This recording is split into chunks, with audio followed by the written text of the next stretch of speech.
Welcome back to the channel. Welcome back to the channel.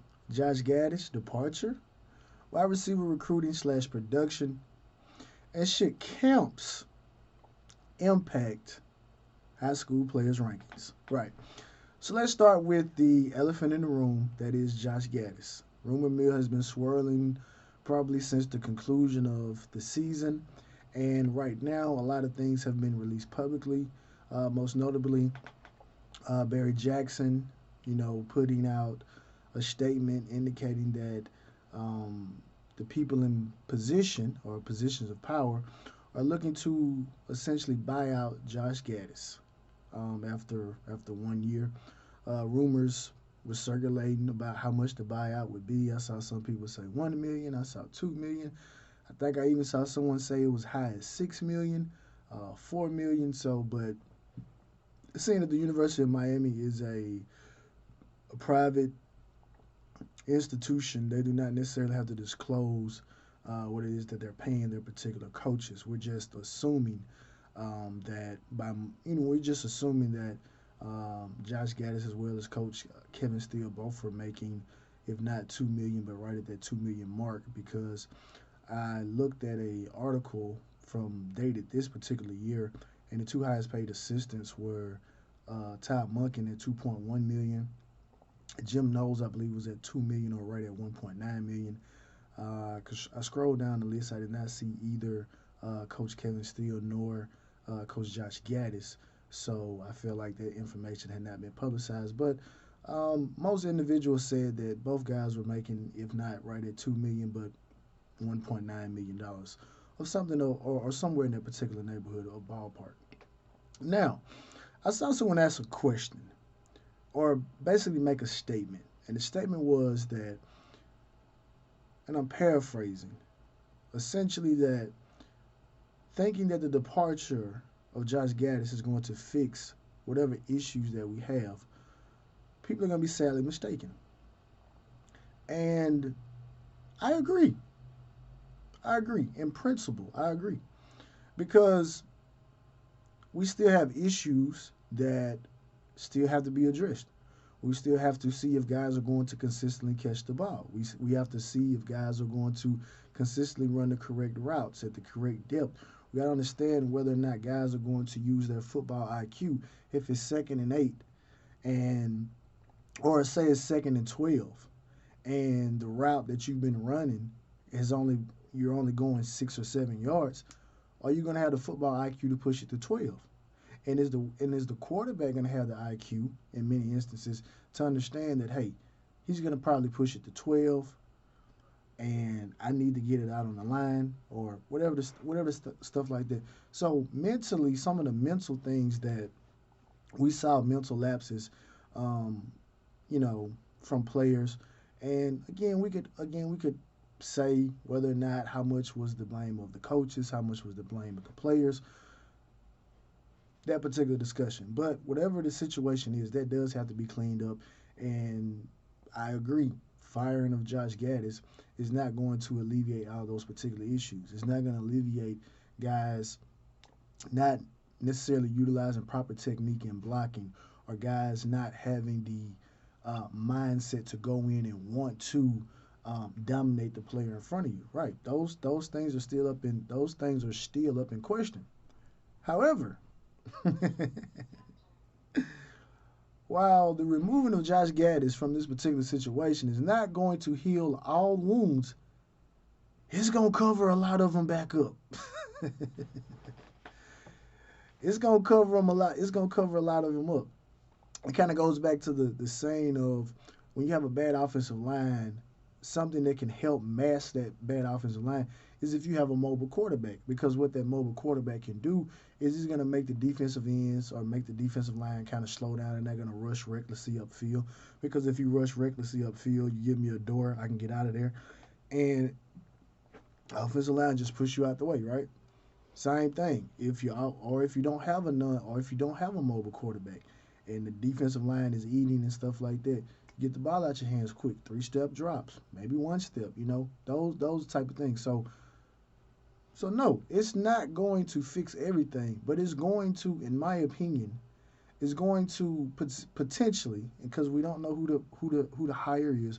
So I don't wanna make a grandiose statement in terms of we're gonna get a guy that's gonna know how to adjust because I don't know, right? But I do feel like that there are individuals out there that could have adjusted and put us in a particular position to score points. Now, I'm sure it's going to come out later in terms of what went into this particular decision, because some people feel that there was some off the field issues that weighed a lot more heavily in this decision versus what actually transpired on field. So if that is the case, I'm sure that will come out eventually by somebody once this particular situation is resolved, right?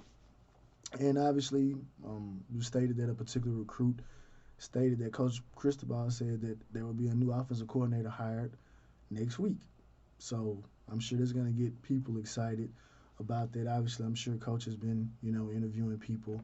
But again, I don't necessarily know. I don't know if this hire is going to be made based on with the quarterback in mind, because this last hire was not made with that in mind, or is it going to be another hire that is going to have the mindset of the offensive philosophy that wants to be run? Is that going to be in mind, right? So we won't know until that particular decision happens, right? So here's the hoping that his quarterback is this decision is made in the best interest of the quarterback, which will, in my honest opinion, will be in the best will be in the best interest of the entire offense, right? But there's that. So moving on, wide receiver recruiting, wide receiver production. So we were having an interesting discussion, and people were asking if you had to choose, right? Obviously, you want both, but if you just could choose in a wide receiver coach, do you want a developer or do you want a recruiter? And I'm not trying to be dismissive of any of these particular guys when I say this, so I don't want to come off as being dismissive or disrespectful. But I look at wide receiver coaches, running back coaches, as well as defensive back coaches. I look at them in the same, from the same lens. These are entry level jobs. And when I speak about entry level jobs, I'm speaking about the fact of the matter is that y'all have to be the best recruiters. That's what you're looked to be. You're looked to be the best recruiters.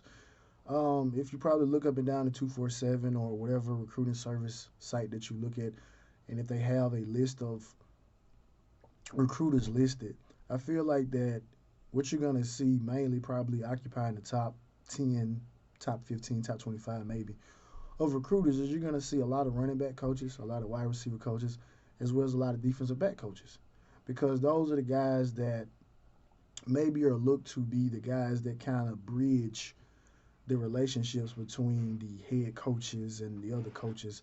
Because a lot of times it's not very. I mean, you do have situations where, your offensive coordinator, your defensive coordinator are your absolute best recruiters, right? You do have those particular situations.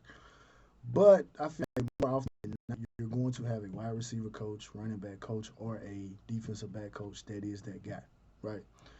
So we're talking about this. So me personally, I said I want the recruiter. Excuse me. And the reason why I want the recruiter is because your job is to get talent on the field. And obviously, we're gonna talk. People bring up Brian Hartline because Brian Hartline is the new darling of college football recruiting. And I say his biggest advantage is the fact that he recruits for Ryan Day's offense. Right? That's not a knock to say that he couldn't go somewhere else and prosper, but a lot of times it takes you being in the right situation.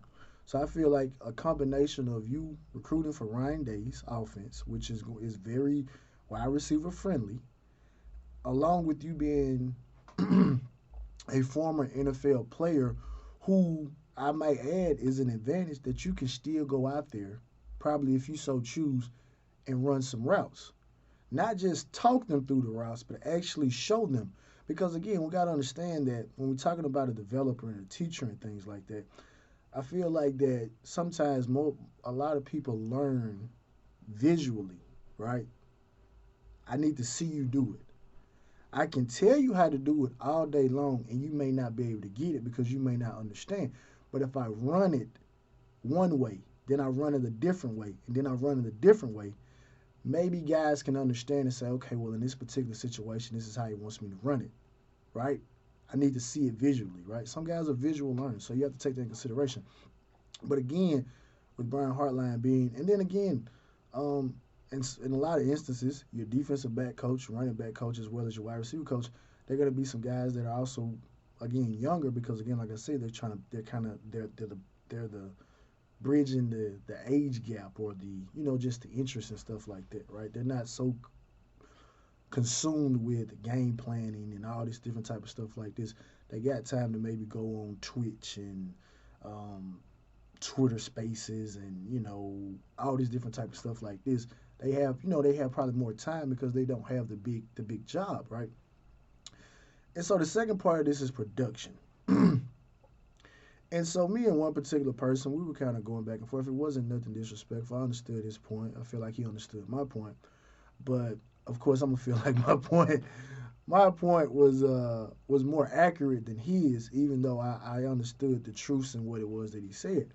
But in general, my biggest point is this, right? Is that I don't know situations where you have bad quarterback play and you have good wide receiver play. You don't see that. What you can see though is you can see situations where you have good quarterback play or great quarterback play, and they can uplift receiver play. Or if you just have good quarterback play, then you should look for good receiver play. And so I gave the examples. I said from 2013 to 2017, we had good quarterback play, which comprised of Brad and Malik Rozier for 1 year. And we had good receiver play. 2018 to 2019, those 2 seasons, even though we had KJ Osborne come in for the 2019, yeah, KJ came in for the 2019 season. The wide receiver play was not that good from an overall standpoint because we didn't have a certified quarterback. We didn't just have a solidified quarterback position, right? Like it wasn't there, obviously, which warranted us going in 2020 to get another quarterback. Now that's we just kind of have to deal with it, right? So I think a lot of people, for whatever reason, I think this recent string of getting good quarterbacks, I think a lot of recency bias is going into it because we waited so long to get a Brad Kaya to come in, and I think most people forget what it was that we were dealing with before we got Brad. And a lot of this stuff was coaching based, so I don't want to try to down or diminish any particular quarterback that came before Brad, between Brad and I'll say Brock Berlin, right? I don't want to, I don't want to do that. But when you got that guy, when you have a guy, he's gonna make it better, right? He's gonna make it better. And the reason he's going to make it better is because a good quarterback is going to lift up receivers. Now, you have the certain situations where you have a wide receiver that can uplift quarterback play, but the reality of the situation is you need your quarterback to look good in order to build your receivers up. We saw Peyton Manning do that at Indianapolis, not trying to take anything away from Marvin Harrison, nor Reggie Wayne, and Brandon Stokely, and Dallas Clark. Not taking anything away from those particular guys because they were good in their own right. But Peyton Manning was able to take that to another level because of the level of quarterback that he was. He did the same thing in Denver, right? So I think that's what you need. We need to look at it and say, at the University of Miami, when we had good quarterback play, we had good receiver play. And so, but going into this particular year, we just don't know what it is that we're going to have. Hopefully, we have good wide receiver play. I mean, good quarterback play, because I do feel like we have some talent at the receiver position that we just need to make sure that we have a quarterback and we have a scheme, we have a system that is in place that it can highlight what it is that they do, right? And hopefully, again, when I say about this offensive coordinator hire, hopefully it's made with the quarterback in mind, right? But if it's not, then it is what it is. And lastly, um, this happens every year. And as a matter of fact, it happened earlier this year in terms of Jaden Wayne. Jaden Wayne was at one point in time a five-star player, and some publications dropped him down after he committed to the University of Miami. And so most people feel that these recruiting sites have a vendetta against the University of Miami, purposely dropping the rankings of our players when they commit. And I don't necessarily get into all of that because I look at it from the way that it was explained. Um, it's explained in such a way that, well, we're looking at it from like, and it's not, and to be honest, it's not necessarily fair in a lot of instances. It's not fair because, for one, we have a new staff, right? And so I feel like that it should be based on the current staff and what those guys have done, and not basing it on what Miami itself has done. Because based on what they say, they're looking at it and say, okay, well, if a player commits to the University of Miami, then we may knock him down a peg because we may feel like he's not going to be developed as well. Whereas if he would have went to a Georgia or Alabama or something of that nature, we would have kept him at that ranking and maybe even boosted it because we feel like that, yeah, you are going to reach your particular potential. But I just look at a lot of this stuff and, I just think that it's kind of weird that players can go to camps and either improve their stock or they can drop their stock. I remember some years back, Joseph Yearby went to the opening, and Joseph Yearby was a solidified five-star player coming out of Miami Central. Joseph Yearby ran his 40-yard time laser. It did not come out the way that it needed to come out, and Joseph Yearby subsequently dropped down in the ranking. Nothing that he did on the field, nothing that he did off the field, per se, warranted that drop. But that 40-yard time dropped him down. Joseph Yearby was not any less of a football player when he left Oregon, for the open in Beaverton, Oregon, and came back down to Miami Central. He was not less of a player after that, but he never regained that fifth star. And so and that's a big discussion because I look at it from two sides. From one side, you have individuals that are playing against competition at their high school that is not necessarily the best competition, right? So obviously, if that player can come to a camp against guys who are just as equally as good as he is, and he looks good, and we were kind of on the fence about it, then yeah, we should bump up his rating. But then at the same time, it's also like, well, what about the guy that does play against good competition every week, right? And you're not giving him the benefit of the doubt that maybe he just didn't have a good week or he just didn't have a good couple of days. Maybe it was um, some situations. Maybe he has something on his mind. You don't take those particular things into consideration, and that's kind of how I look at it, right? But I'm not gonna bicker back and forth about you know rankings. I know some people do, and that's their prerogative. But I just look at it from the vantage point is like I do feel that players should not increase their ranking or decrease their ranking based on a camp. A camp should just be that. It should just be a showcase of talent. And then if you want to think about raising a player's stock, then let's go back and watch some more film of the upcoming season, more or less. And if the film warrants it, then let's base it off the film. But obviously, again, we can't necessarily want them to do something from high school to college, went from college to the NFL. We've seen guys that probably would have went in the third or fourth round and go to the combine, run a 40, look very good in the drills, and make themselves a lot of money. We hear those stories every single year. We hear guys that make themselves some money. We hear stories of guys that lose themselves some money, right? So, but it's just the way I look at it. But anyway, man, like, share, subscribe, and as always, it's all about the you.